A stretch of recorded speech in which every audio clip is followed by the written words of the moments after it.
une guerrière. Mulan a coûté près de 200 millions de dollars américains et en cette période difficile, les cinémas comptaient sur ce film à grand déploiement pour renflouer leurs coffres. Mais Disney en a décidé autrement. C'est sûr qu'à premier coup, c'était décevant. La vie a une manière de tourner. Je suis sûr que j'ai une mémoire assez longue pour me la rappeler, celle-là. Je ferai honneur à notre famille. Mulan devait sortir sur grand écran en mars dernier, mais la pandémie a modifié les plans de Disney. Sauf en Chine, le géant a finalement décidé d'offrir Mulan exclusivement aux abonnés de sa plateforme qui devront en plus payer 35 $ pour le voir. Est-ce que c'est un modèle que Disney va vouloir pérenniser? Est-ce que d'autres boîtes de production vont emboîter le pas? On avait déjà vu Universal faire ça avec Trolls 2 au courant du printemps.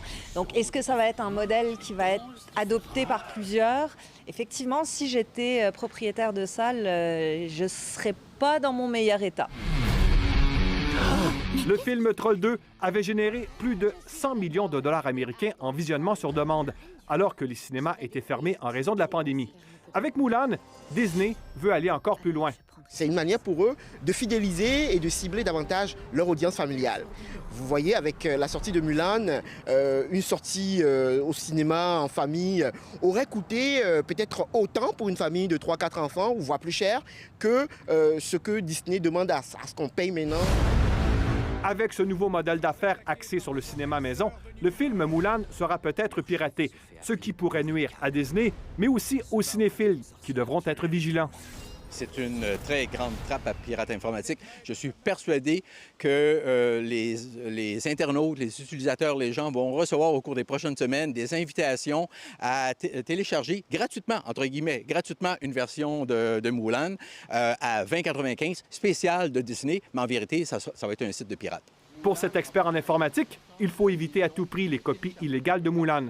Surtout de ce temps-ci, avec les rançons logiciels et toutes les menaces qu'on vit en télétravail, vous avez de l'information de votre entreprise maintenant en télétravail. Prenez donc pas de chance.